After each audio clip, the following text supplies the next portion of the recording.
Hey, so we got a complaint about a gas leak coming from a water heater.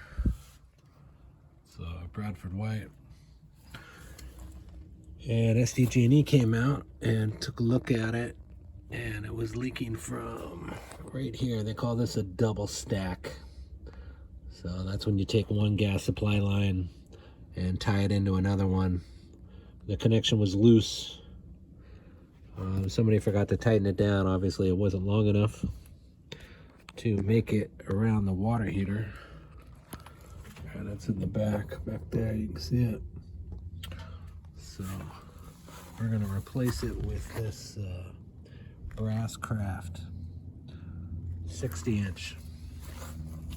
So wish me luck. Gotta get my hand back in there and get this double stack out of here. Okay, success. I wasn't able to film that for obvious reasons. Very tight location.